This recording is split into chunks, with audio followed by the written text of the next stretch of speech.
So my name's Justin. I'm an engineer working at Micron from the United States. I have worked at Micron for 20 years, and the great majority of that time I've been in Boise, Idaho, American Pacific Northwest.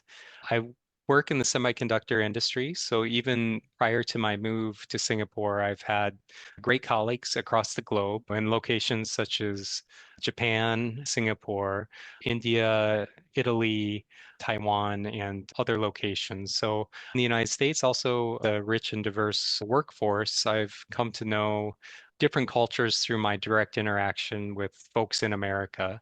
Now, when offered the opportunity to kind of expand my team in Singapore, as well as keep contributing to some of the very fun technology we do at Micron, I jumped at the chance. I already had some great relationships with some Singapore folks. I think the openness of Singapore is a really great trait, but I would sometimes be surprised to be approached by strangers or lectured by given very direct instructions from strangers. I'd be like shopping on the shelf or something, and somebody in the same aisle would tell me, get this, not that, and so forth when it happens in the United States. And I thought that was pretty remarkable. It's a very open, transparent society, actually very beautiful in that you can always rely upon people in Singapore to help one another and be on the lookout for each other's best interests. And I find that so nice. How about in your work settings?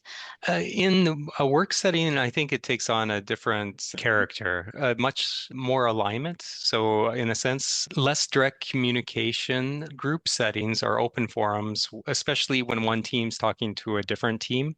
Much more deferral Mm. to the leader that's talking. For example, I found not to pipe up with the latest information or to correct a subtle point, because in Singapore, it's more important to pre-align that discussion, that any change to a plan or information or status pre-aligned with the team before it's stated.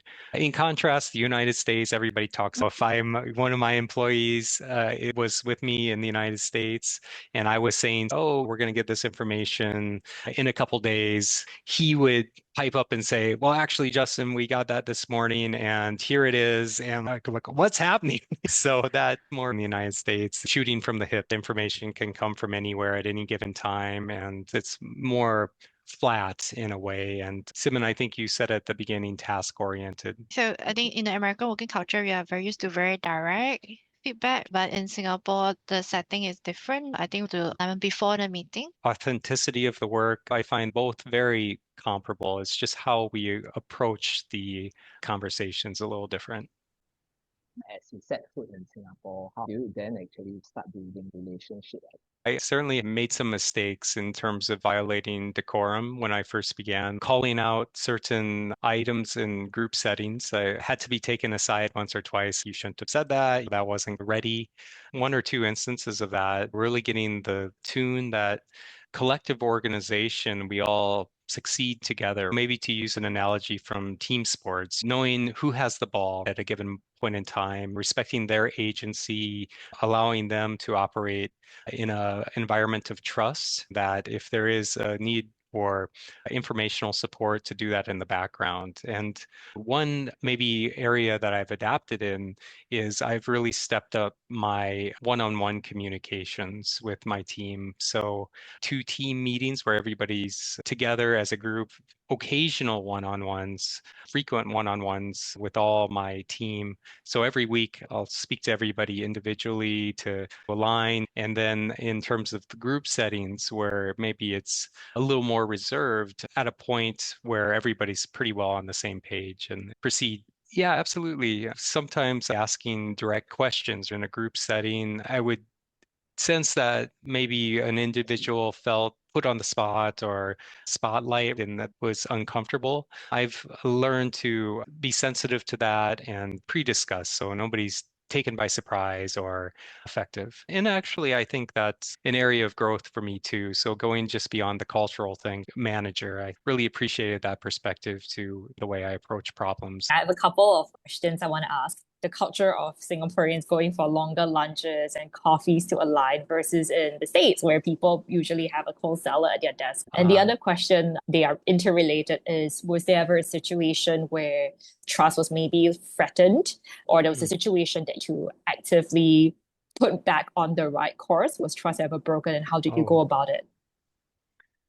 Yeah, thank you so much, Shiyun, for the question. It's certainly in terms of the work culture, there are differences, and I think we can celebrate those differences. Like, for example, the longer lunch break. I think one thing in the US is people will not hesitate to schedule a meeting right on top of the lunch hour, or to essentially to if there was a pre-planned event or something like that, to put work right in the middle of that and so forth. So I find that closeness in the Singaporean culture, the relationship building through going out to eat together, through having team activities in terms of games and so forth, right? It's more than usually just having dinner together or a drink after work or something. Like, the activity building in Singapore culture, in my experience, is more important and more central.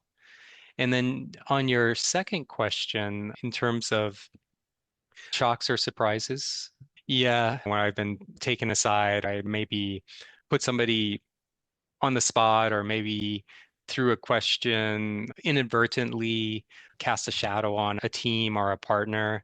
In those instances, it took a little while to regain that trust through offline communications, through reinforcing the working relationship, to using the team, making sure that my individuals on my team were talking to the individuals on that team, intermixing some activities, right? Essentially coming to know each other on the same terms and defining goals in the same way that we agree what we're working toward.